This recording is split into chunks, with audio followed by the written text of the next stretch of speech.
So when I was 13, I had this great, overwhelming desire to become a Catholic priest. I had grown up in a Catholic school, went to school in a Catholic family.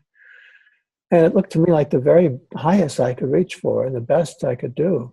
And so I did that. And as I was saying before, I had a classical education and got interested in mysteries and and religion in a rather naive way when I was that young. But at least I got into it. 20, 30 years later, I got a PhD in religion, and studying world religions and the very nature of religion. So it was a very different thing for me then, all those years later. But I can see the line bringing me toward my work. And so that idea of a Catholic priest when I was very young and seeing what the priest did, that was an image for me.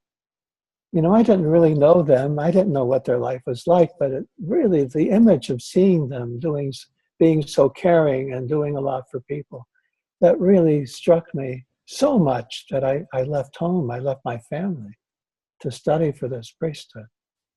And so that's where I would start for myself with images. Say, that's an image that really, really was important to me. Mm. And I remember seeing the priest going up into the pulpit. Well, when I finished my education and I taught at universities for a while and became a therapist, then I began writing and became a writer. One of the first things that happened after writing my book, Care of the Soul, one of my first memories is I was invited to speak at a Catholic church. And the pastor asked me to go up into the pulpit to give the talk. And I asked him if I could speak from the main floor. And he said, no, you must go into the pulpit. So I went up to this pulpit way up there. And I just stood there.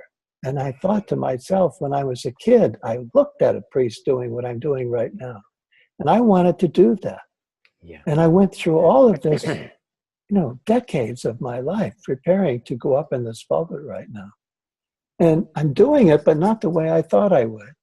And yet, less literally, this is a kind of priesthood. I'm doing what I thought I would do when I was 13.